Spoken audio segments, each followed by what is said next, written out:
Dangerous, পুরো রং টান হয়ে আছে। কার এত বড় দম হলো আমাদেরকে থামিয়ে দিয়েছে? ও রেল লাইন, তাই ঠিক আছে, কালার দেখেই বোঝা যাচ্ছে ইন্ডিয়ান ট্রেন আছে।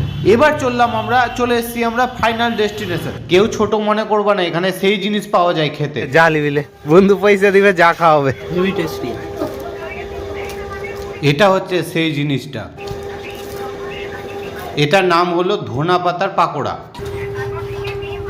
ধনা পাতাকে বেসন দিয়ে ল্যাপটে আমাদেরকে নিপটে দিয়েছে। দেখো ধনা পাতা দেখতে আবার সেই খেতে লাগে। আমরা 10 টাকার ফুচকা নিলাম, মানে 10 টাকার ফুচকা 3 জন মিলে খাবো, টাকা বাঁচাবো, তারপর তো দেশ আগে যাবে।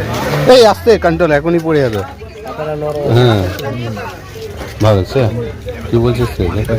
ধনা পাতার পাকোড়া ভালো লাগে আর ধনা পাতার ফুচকা ভালো লাগবে না, এটা তো হতে পারে না। মানে ফুচকাতে ধনা পাতা দিয়ে মাখানো ছিল, সেই লাগলো। বেচারা মাছ নিঃশ্বাস নেওয়ার জন্য ছটফট করছে। মানুষ কিভাবে যে খায়। 5 মুখা বাজরংবলী মূর্তি তৈরি করতে দিয়েছে, মন্দির বানাবে তুতবাড়িতে কৌশিক। গরম গরম ভাসছে, দেখেই লোভ লেগে গেল, ফাটাস করে নিয়ে নিলাম। নুনতা জিনিস খাওয়ার পর মিষ্টি খাওয়ার মজাই আলাদা। কার কার লবঙ্গ লতিকা পছন্দ কমেন্ট করে জানাও, আর তোমাদের ওখানে এটা কি নামে পরিচয় এটাও কমেন্ট করে জানাও।